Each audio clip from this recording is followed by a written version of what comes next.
With that, let's lit in the chat box. Let's lit the fire in the chat box. And I want to know where you are all connecting from and one-line introduction of who you are. I will go with my introduction as an example to show you. So Aditya from Ohio, United States. And my one-liner is, I'm a thought articulation and performance coach with 14 plus years of experience in teaching, training, and coaching industry. Now with that, I'm going to wait for you all to respond with your name, location, and the one-liner. Can I see you all pushing that? Thank you, Nimisha. That was a fantastic start. From Abu Dhabi. Wow. Qatar. Thank you so much, Amrita. Welcome.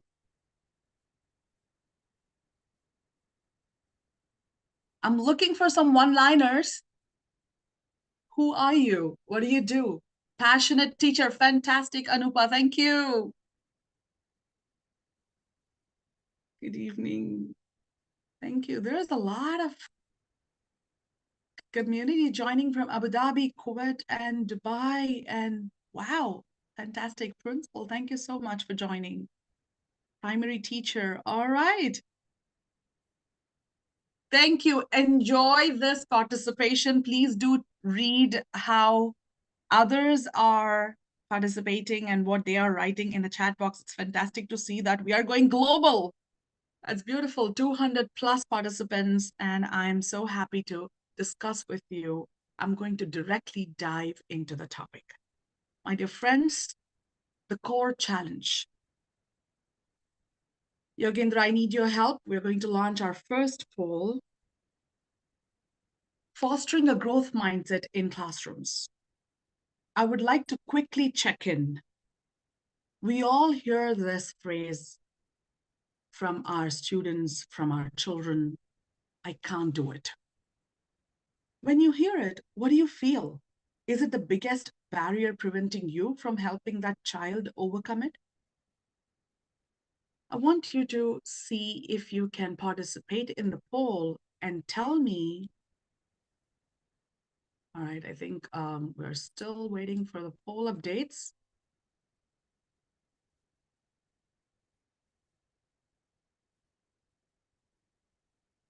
Right, not a problem. What we can do is I can drop the question in the chat box. Aditya, can you see the poll? I cannot. You're not able to see? Let me see one more time. I just refreshed. No. It's all right. I'm going to drop it in the chat box. Or maybe I can even try this. Okay, is that visible to most of you? That's the set of questions I wanted to ask using a poll. Of course, technology, no problem. So what is the biggest barrier you face when a child or a student says, I can't do this? Could you take the 4 options? I can see many of you participating. So proud of you all. Thank you so much for doing that. We have A's and B's and D's. Let me see if yeah, all the 4 options. Fantastic. Thank you so much for that. Yeah, I think predominantly many of us are choosing A, sometimes B. Okay, thank you so much, Surabhi. Soma, okay. We see our students in this boy, don't we? We see that we are unable to help when the child says, I can't do it.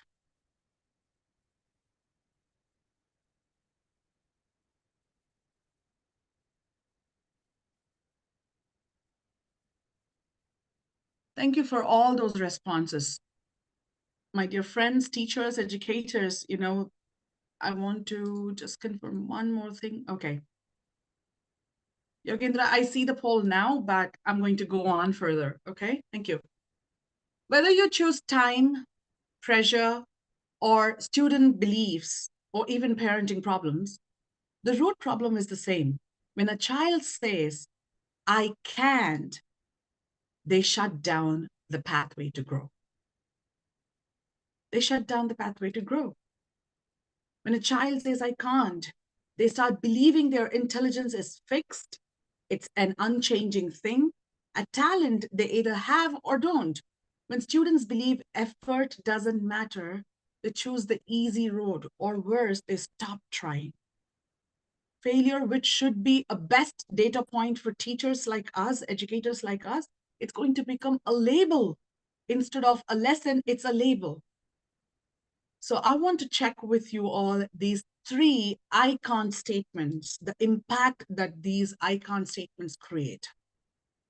When students believe effort doesn't matter, they choose to avoid challenge. How many of you agree with that? Give me a thumbs up in the chat box. Failure becomes proof of inability, not a necessary part of learning. And another impact that we have, thank you, Ruha Khan. Thank you so much, Nitya. The cycle of avoidance leads to missed growth opportunities. These are the impacts the moment the child goes into the I can't mindset. So let me give you what the psychologists say about the true impact of I can't. Thank you. Thank you so much for those thumbs up. Flip side of learned helplessness. It's an experiment which is very similar to a frog story that many of you might have heard. Have you heard of a frog story which was in a well of water where it tries to jump out of it? Any reactions in the chat box? Anybody? Have you heard of the frog story? Yes? Not really? Okay. I don't see much response. Yes. Okay. Okay. Shailaja, thank you so much. So I'm not going with the frogs today. I will stick with the dogs because I want to talk about the experiment. Okay. This picture, as you can see, encapsulates a seminal experiment conducted in 1964 by two psychologists, Marty Seligman and Steve Mayer. Now, this part was referenced in one of my favorite books, which I will talk about it in a minute, but we'll talk about the experiment first. So these two gentlemen, they were in a windowless laboratory, watched caged dogs receive electric shocks to its back paws. Any dog lovers in the group?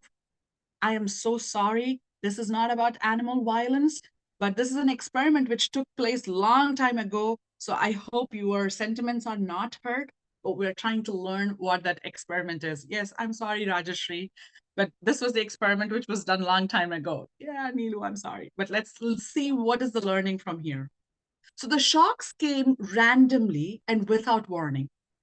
If the dog does nothing, the shocks last 5 seconds. But if the dog pushes its nose against the panel at the front of the cage, the shocks end early. Now, in a separate cage, another dog is receiving the same shocks, exactly the same intervals. There's no panel to push on. In other words, both the dogs get exactly the same dosage of shock at the exact same time.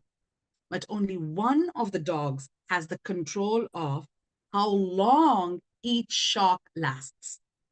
Now, after approximately 60 plus shocks, both the dogs are sent to their home cages and new dogs were brought. The next day, one by one, all dogs are placed in a different cage, which is called as a shuttle box.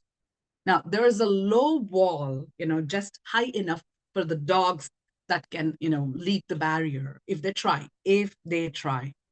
Now, a high-pitched tone plays heralding an impending shock, which comes through the floor of the shuttle box, okay, where the dog is standing. So nearly all the dogs who had the control over the shocks the previous day, they all learned to leap to the barrier. They hear the tone, and the moment they hear the tone, they jump over the wall. But there is a problem. Only 2/3 of dogs who had no control over the shocks the previous day, the ones who were actually taking the shocks, they didn't even try. They were lying on the floor, passively waiting for the punishment to stop. They were sad. They were whimpering. Do we resonate with the story? Do we all see how sad this experiment is? At the same time, the part of learning that we have from this experiment is that It's the language of learned optimism, of the dog jumping over the barrier, believing in its ability to escape and overcome. I think on internet and many YouTube, shorts, we must have seen the experiment of an ant and the circle. When somebody draws a circle, the ant is either inside and it forgets to step out. How many of you saw that video? Yes? Thank you, Suraya. Yes, Rafia, thank you. Right, so this is a similar experiment. Now, this brings my case to very interesting point, which I just spoke about. And one of my favorite books, which I'm going to talk about, is Angela's Grit. Please take a moment to look at the quote, which is referenced in this book in chapter 9. And when I was given this topic, I was so happy to quote this here. It isn't suffering that leads to hopelessness. It's suffering you think you cannot control leads to hopelessness. The dogs weren't suffering because of the pain itself, but because they believed they had no agency, no control over the situation. The feeling of uncontrollability, my dear friends, that leads to hopelessness. That leads to the aspect of giving up. How many of you agree with this? And how many of you see this happening in your classrooms day in, day out?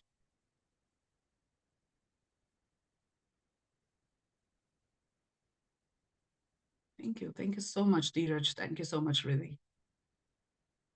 Now, with that, I would like to share a personal story, right? I am a KV student, Kendriya Vidyalaya student, Central School. How many of you know Central School, Kendriya Vidyalaya in India? Give me a shout out in the chat box. Come on, guys. Any KV students? Yes, I do. Thank you. I know. Any KVites?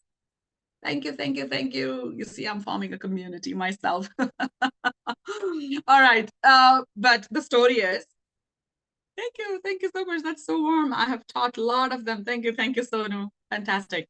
So I grew up in a traditional school. To me, KV is everything from my grade 1 to grade 12. I did my schooling in Kendriya Vidyalaya. Now, I believed and labeled about something. I labeled myself that I'm more an analytical student. And, after grade 12, you kind of have the same mindset. And I chose computer science engineering. That's my path.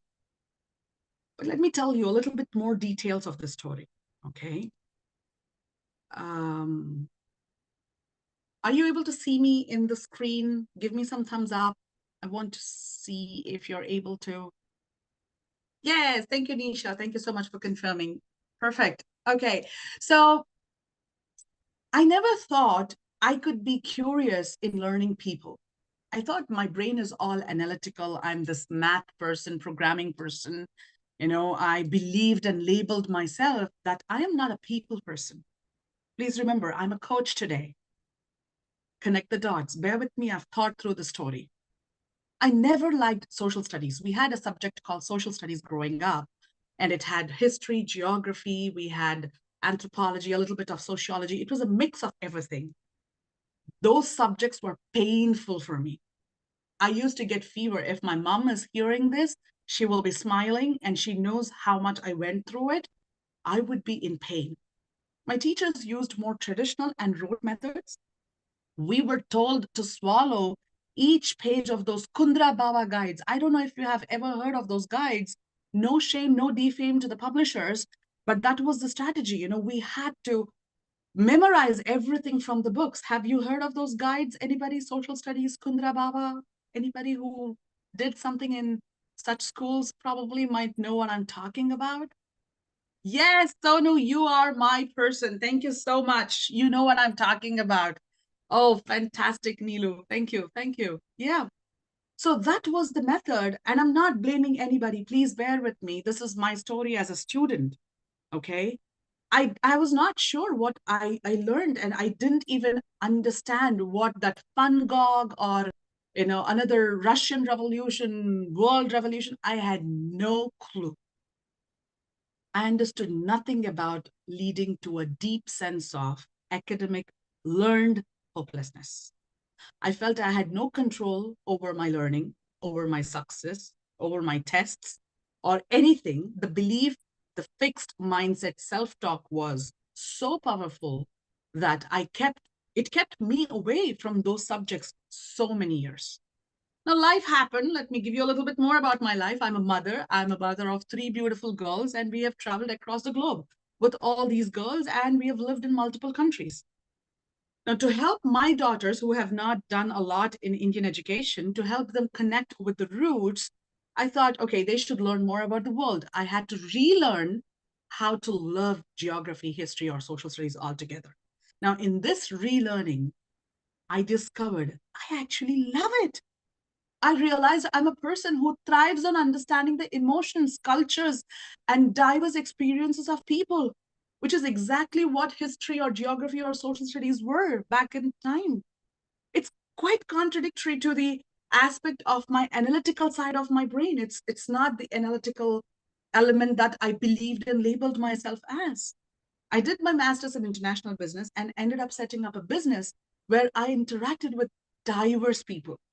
I interacted with people from Turkey, Morocco, Netherlands, Spain, Brazil. I learned more about history and geography as an adult than as a child. My own story is proof that my childhood statement, I cannot do social studies, I hate social studies, or I'm a failure at social studies, had to be changed. I can't do social studies yet. That was the key. That was the key. The subject wasn't the problem.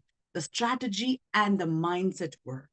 I had to tell myself, you are not fixed to your current abilities. You are not defined by the subjects you are currently finding hard. How many of you resonate with this story? And how many of you are able to see your students in the story? Please tell me in the chat box if you relate with this idea that I want to talk a little bit more. Yep, thank you so much, Nisha. It's called experiential learning. Yes, but do you see that this fixed mindset is the learning that I got as a child? Yes, thank you so much, Charo. That takes me to the next important point. Thank you. Thank you so much, Reena, Chitra. I see so many people agreeing and resonating with the story. Think about these statements. I'm not going to pass. I'm failing. I have no idea what I'm doing. You know, I'm this, I'm that. This negative self-talk or this fixed mindset self-talk, that's the human equivalent of the dog in the cage. It's the human equivalent of the ant in the circle. It's the human equivalent of the frog in the water, believing there is no way out. The voice we hear most in our lives is our own. When I can't, chatter happens, you know, we cannot think strong. That's the fixed mindset. That's the fixed mindset. So imagine the power of this fixed mindset in the brains of your students. It's the blend of their past experiences, as somebody told, experiential learning, the beliefs, values, and expectations. They are absorbed from the world around them. We are essentially telling ourselves or our students that our abilities are static. Hey, your unchanging beliefs are true. Your current failure is permanent state. This is precisely the kind of self-talk that leads to learned helplessness. But this narrative, my dear friends, I'm not giving you the bad news. Please bear with me. This narrative is changeable. This is flexible. This isn't set on stone. It can be reshaped and modeled at any time when they don't tell themselves, I'm just not good at this, but they can add that powerful word yet. I'm just not good at this yet. It's a small change, but transforms a fixed mindset into growth mindset. So drum roll, da, da, da, da, da, my dear friends, I'm going to introduce another favorite part of my entire story, the hero of the story, the mastermind behind this mindset theory, none other than Carol Dweck. Anybody? Do we know her? In the chat box, give me some reaction. show me the fire symbol or fire emoji to be thankful to Carol Dweck, who did a lot of research and a lot of study behind this growth mindset and mindset theory. So, no, fantastic. You are my cheerleader. I'm so grateful for you. Brilliant psychologist, isn't she? And she researched on mindsets. Thank you, Nisha. Yes, thank you. Thank you. Now, let's all experiment having Carol in mind and having that theory in mind, because we want to experiment and learn and bring that energy to the classrooms, okay? Bear with me. Think of something you have struggled recently with. Internally, narrate a positive outcome to that struggle. Instead of saying, I will never get this right, say, I'm learning and improving every time I try. Instead of saying, why me? Say, why not me? Because we are getting an experience, we are learning something. Do you all feel the shift? Often, when tiny changes can lead to remarkable results, these shifts happen. Yeah, try me. Yes, Nisha, why me? No, try me. Why not me? So let's craft some narrative shifts today at this point in the call. Start with an intention. Every morning, affirm your growth and remind yourself you will learn and grow from your experiences. I agree, Tina, this is positive mindset, but I would like to tell you something very profound. With this simple narrative, we are bringing a shift for our own well-being, in our own mindset, in our own performance. This is not toxic positivity. This is not just positive affirmation, Ashok. We are talking about experiences. We're talking about the relearning and the shift in the mind. We're talking about not denying emotions. I'm not asking you to deny the emotions. I'm not asking you to bring that energy of toxic positivity, which is actually going to impact your mental health negatively. So don't do that. However, we can learn to frame our emotions in a way that empowers our challenges. We acknowledge our struggles and we focus our ability in overcoming them. As you practice, you might slip into old patterns. We are creatures of habit. Yeah, that happens. That's okay. The okay mantra. Mindset change is a marathon, my dear friends. It's not a sprint. It's okay if we fall back on our old habits, but are we able to move ahead? Acknowledge the slip, learn from it, and gently guide your narrative back on track. Wow, this community is giving me a lot. Narendra, I'm here to check with you if we have our one more poll ready. Yes, we have another poll ready. So we're going to try this out. And I would request you all to help me give your responses. It's a tiny situation.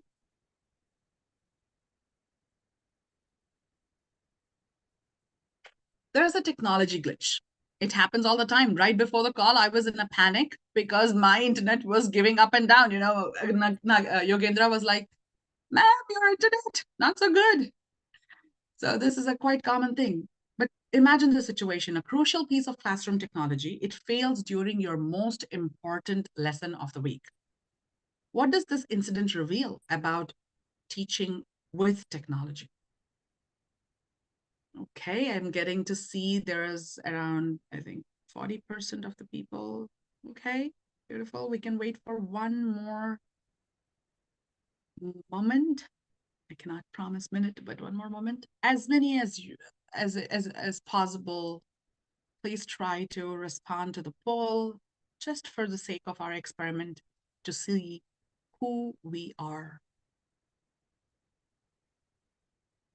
The two psychologists whom we spoke about, Marty Sigmund and the Meir guy, these guys, they did this experiment in telling us how educators actually determine the future. We get to hear this, teachers determine the future, but this experiment actually shows how much we mold the narrative in our students' lives.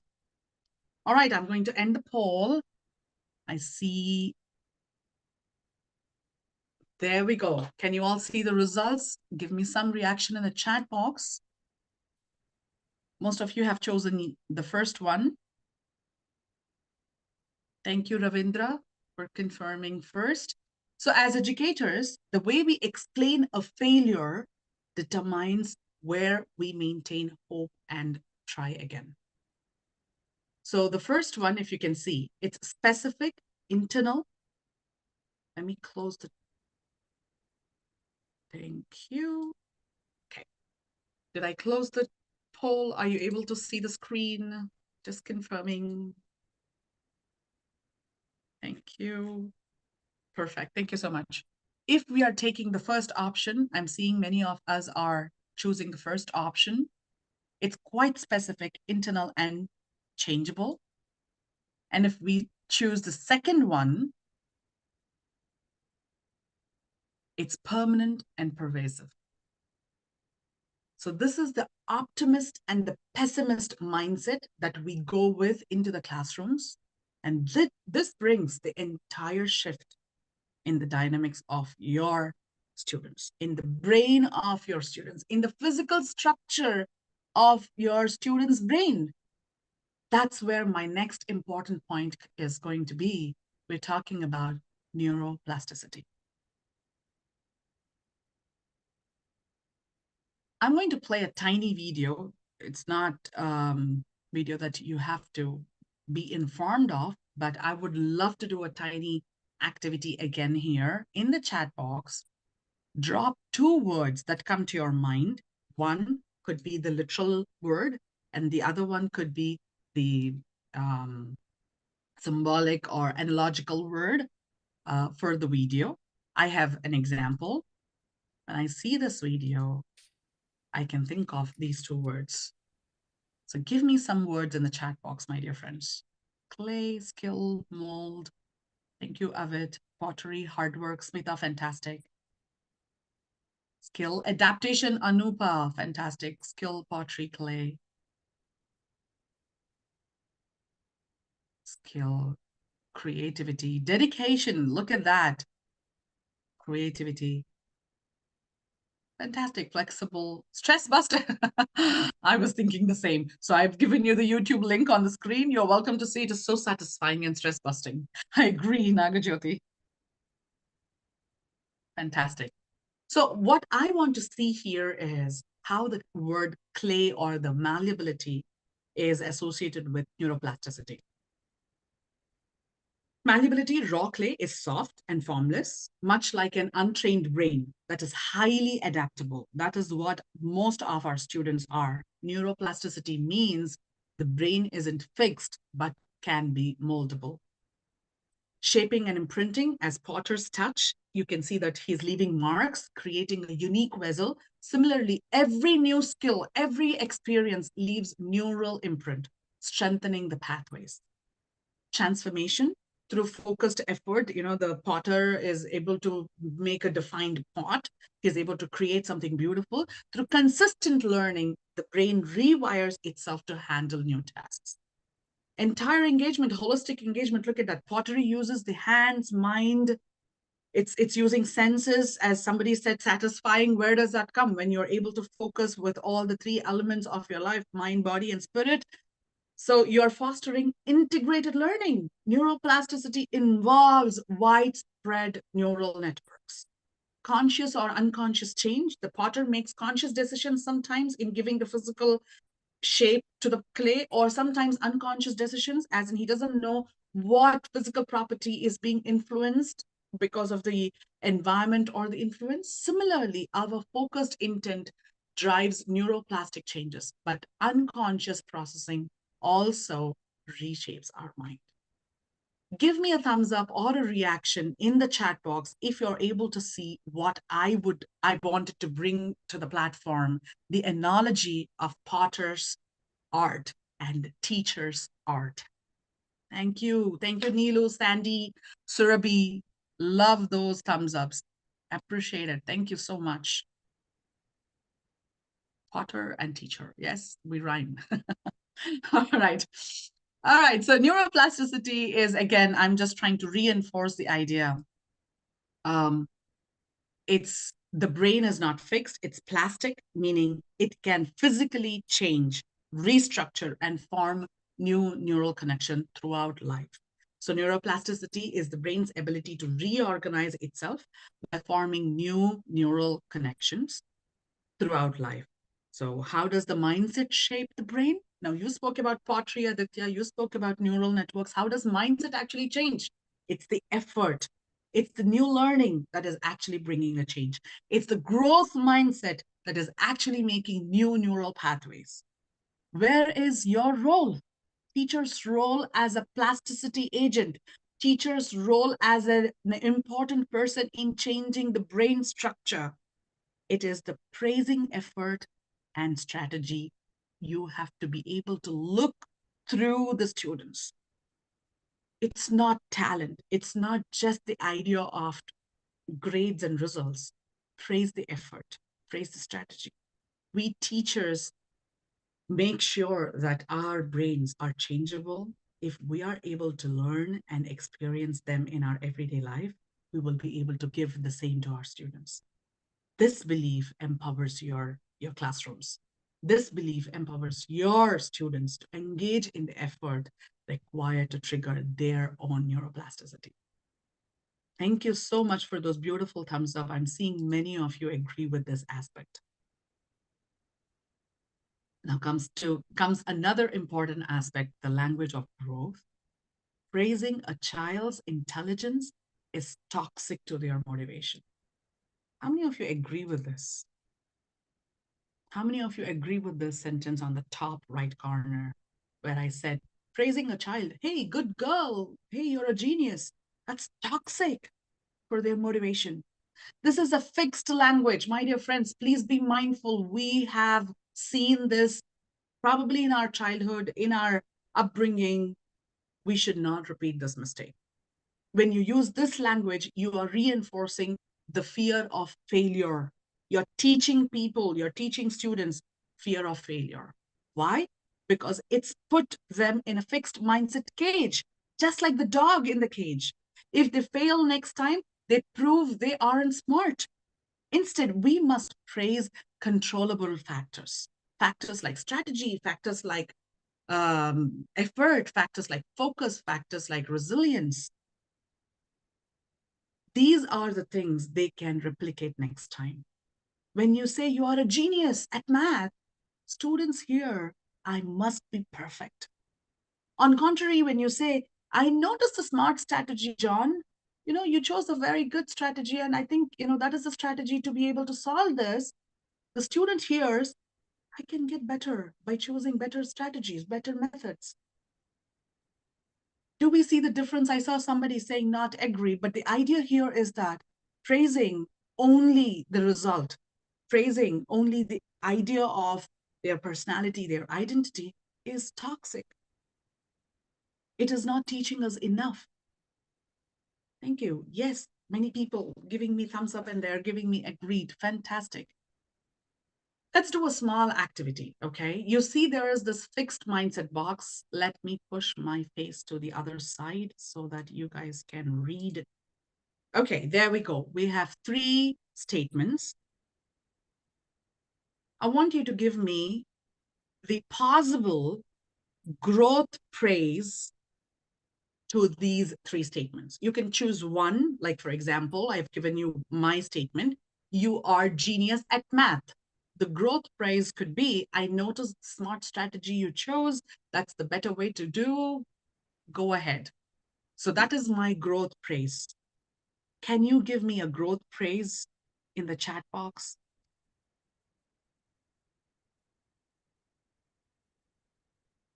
I'm getting some yes, but is there somebody courageous enough to try a growth praise? You are great in speaking. Thank you. Keep it up. Again, Suraya and Gauzalia, I think keep it up is also quite vague, isn't it? We are looking at something like good, you're doing great, good effort. Where is the specific idea of giving them growth praise? So I'm going to start off, because that is a powerful shift in the gear. Here are three examples where we are bringing that growth praise. So this is a perfect drawing. Instead, your focusing skills improved so much today. You kept your pencil straight, or your strokes are so strong. Even you got the problem that you had last time better. You're doing so well. That's an effort-focused praise. My dear friends, this is exactly what we have to focus in praise intelligence. Dweck and Mueller, they spoke about this in their experiment, which is called as praising intelligence, and they have enabled millions of educators in understanding the difference between fixed praise and growth praise. Thank you. I can see how interactive and how supportive our community is. Love that, Nagajyoti. This strategy is good. Use different strategy for the next time. Perfect. Look at that. Somebody, Shivani Verma.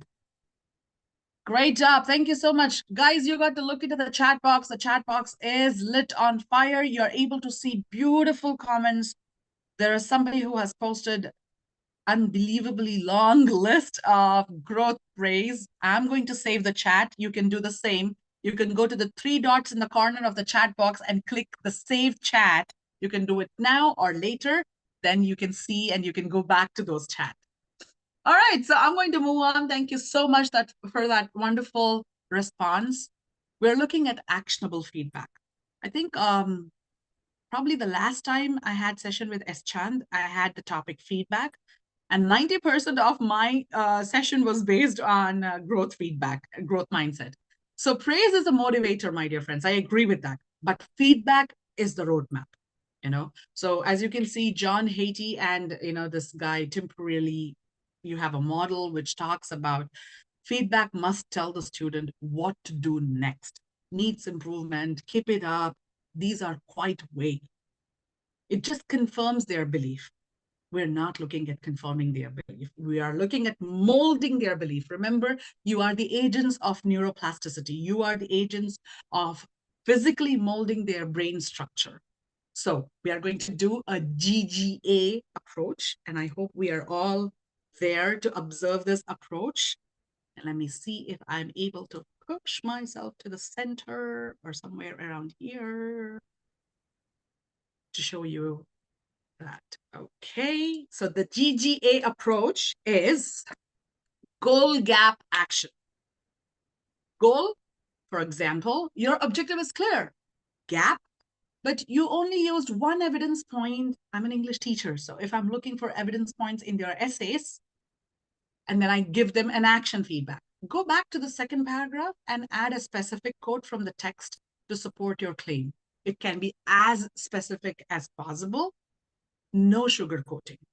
Look at this GGA. This is what our students need. Praise is a motivator. Feedback is the roadmap. Give me some reactions if you're still with me, if you're able to agree with what I'm saying. Thank you, Ashok. There is some iPhone. Somebody who was iPhone gave me a thumbs up. Agreed, Sandy, Sailaja, Soma. Thank you, thank you, thank you. All done. You might say, Aditya, it's very easy. You're talking about bringing a shift, but we do also have a system. We have a framework. We have to fix ourselves into this assessment and process of reflection. I don't ask you to go fight against the system, but I do want to ask you for one thing. Bringing a fundamental change in the rules of your game is important. We only grade the final answer. That is a fixed rubric. By including a dedicated section for this on your rubric, you're formally communicating to students that trying and revising is a part of being competent. It's not failure. They will start documenting their strategies because they are now graded for being competent. They are being graded for revising a part. The ultimate goal, my dear friends, is to make your student, your learner, your student client, whoever it is, the CEO of their own learning. This requires metacognition, thinking about thinking. This is a powerful exit ticket that replaces a simple check for understanding with check for self-awareness. Imagine a student who answers, questions like, which strategies did I use? Which thing worked best today? What theorem was fantastic? Will I be able to do this again differently next time? What do I need to do to support myself? If these questions are popping up in your student's mind, give yourself a big pat on the back, applaud. You are doing a fantastic job. That should be our aim. We should be able to focus on bringing, as I said, the CEOs of their own learning. It's not just the end result. It's not just a grade. That's the fixed rubric. Can we all try this? Do you think you'll be able to do this in your systems? Thank you, Charu, for that powerful beginning of giving me a thumbs up. How many of you are taking that oath of making CEOs of learning in your classrooms? How many of you are going to show that, hey, this self-awareness is profoundly important? If you're able to look into your own self in checking your understanding patterns. Excellent. Yes, creating inquisitiveness. Fantastic. I got so many yeses. I'm so happy. Thank you so much. This is one of my favorite plants. I'm a plant person, not an animal person, but how many plant persons in the group? Give me a high five symbol. Come on. How many plant lovers? Green fingers, Jyoti, Madhu, me? Thank you. So I used AI. You guys have to try this out. As teachers, we always look for resources. I used AI, Google Gemini Nano Banano Pro for creating my visuals. So I asked Google Gemini last evening if you can create S-shaped bonsai. So this is where I have. And the S-shaped bonsai is because I want to talk about 3 important benefits of growth mindset. The 3 important benefits, my dear friends. Thank you so much, Rashmi, Neha, Amrita. You have so many plant lovers. Love it, love it, love it.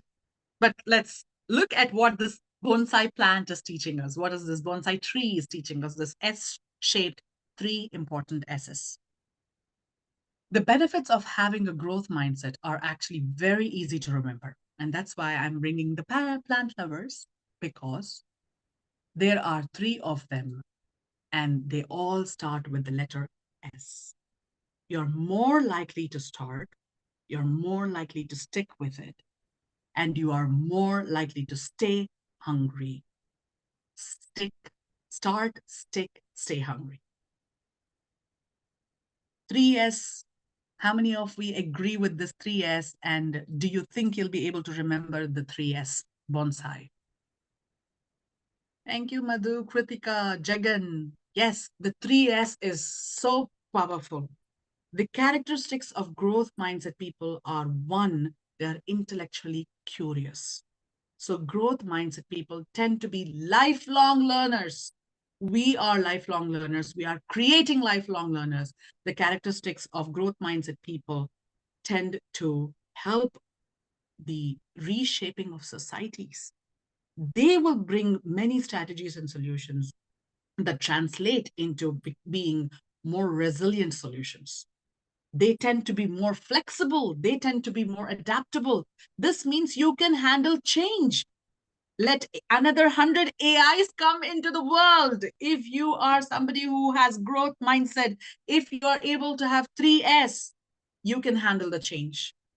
We will also be able to do this once we start, stick, and stay hungry.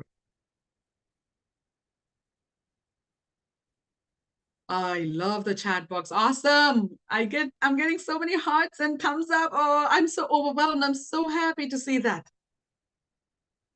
If we don't get stuck into this idea of 3S, we are going into group think. The group thinking tends to follow group, which is not wrong, but it also limits our ability. It also limits our aspect of not being able to think out of the box. It is great to have many out of the boxes in one group rather than not even thinking where this. Yes, herd mentality, Ruha. Yes, the herd mentality can only go to some extent. We need the 3S approach. We need this growth mindset. Thank you. Lovely, lovely. Having that in mind, I've come to the last part of it. We have spoken about so many things, and I know that I end up having a vibrant conversation when it comes to aspects of teaching and classrooms. Yes, the 3S approach. Great, great, great. These are my top 3 learnings while I was actually making this presentation for you all. Give me one key takeaway out of this session in the chat box. What is that one thing you promise as an agent of growth mindset, as an agent of neuroplasticity, as an agent who is going to build adaptable societies, as an agent who is able to give societies those people who can handle change? Give me that one concept, one theory, one idea that resonated with you. Charu, thank you. I'm glad it was an energetic session. Great new ideas concept. The 3S and GGA, Rashmi. Yes, yes, yes, yes. Number 2, okay, that is the language, the praise, the process. Okay, okay. Anything else that you remember in the entire session that you feel like, yes, this is what I want to implement?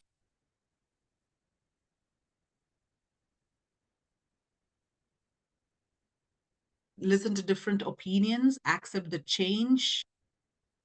Okay, accept that change can be good and try new and better ways of doing things. Yes, Smita, that's exactly the agent of growth mindset. So you are the ambassador of growth mindset. How are you bringing that? Smita Harsh Kumar, how are you bringing that into your classrooms? What is that one idea that you want to promise to yourself, to your classroom, to your students? Drop it in the chat box. Neuroplasticity. Yeah, lovely, lovely. Positive feedback and appreciating the skills. Fantastic, Nitya. Yes. Appreciating the effort, appreciating the process. Yes, yes, yes. The dog experiment. Yes, yes. Yeah, it's so powerful. Although it was painful to the dogs, it is such an important learning. The 3S to implement. Yes. Beautiful. Thank you so much. There is the end of this idea. I'm going to drop a feedback form in the chat box. Yogendra, your team has been fantastic. I'm open for questions. And even in the feedback form, I have given a space where people can ask me questions or they can connect with me if they want to have further conversation. But it was a lovely community and thank you so much. Thank you so much, Miss Aditya, for such an insightful session. The session was really energetic and insightful. Educators, if you are having any questions, any queries, if you want to ask, you can put your queries in the chat box. Miss Aditya will be answering. If you are having any queries, any question you want to ask, you can put your queries in the chat box. And also, this feedback is from Miss Adit's end, so you can give her the feedback in this feedback form. Our feedback form will be sent to your registered email ID on Monday. Okay, so don't forget to fill out the feedback form to get your certificates for this session. Please do not get confused between this feedback form and that feedback form. Uh-oh, okay. I think I created a confusion. This No, no, feedback form don't forget that. includes what you liked in the session, what you would like to learn more, or what is that one thing I can learn from you. So it's more you and me, the connection between you and me. We have 425 participants, Yogendra. Fantastic community, isn't it? Beautiful, beautiful. Oh, thank you. I'm so happy to see all those thank yous and comments in the chat box. I haven't seen a question yet. Yeah, Miss Adit, we are not having any queries from their I end. see that. Yeah, a lot of positive feedback we are getting. So thank you so much, Miss Aditya, for such an insightful session. The Thank ideas you. you have shared today will truly help us reframe how students look at effort, mistakes, and success, and enable us to build classrooms where every learner feels safe to try, fail, and try again. Thank you, educators, for your active participation and reflections throughout the day. Before we close, a quick reminder that our CPD journey continues on 20th December with two more pedagogy-based sessions focused on integrating SDGs into classroom teaching again with Miss Aditya and ethics and values education. These will be followed by the CPD quiz. Okay, so on 20th of December, we will be going to have the CPD quiz where you will get a chance to revisit key ideas from all four sessions, like these two sessions of 6th December and two sessions of 20th December, and win Amazon vouchers worth up to rupees 10,000. Please remember to fill out the feedback form sent to your registered email ID to receive your e-certificate. Thank you once again for joining us today. See you on 20th December for the next set of sessions. We look forward to seeing you in the upcoming sessions. Have a wonderful evening. Thank you once again, Miss Aditya. You.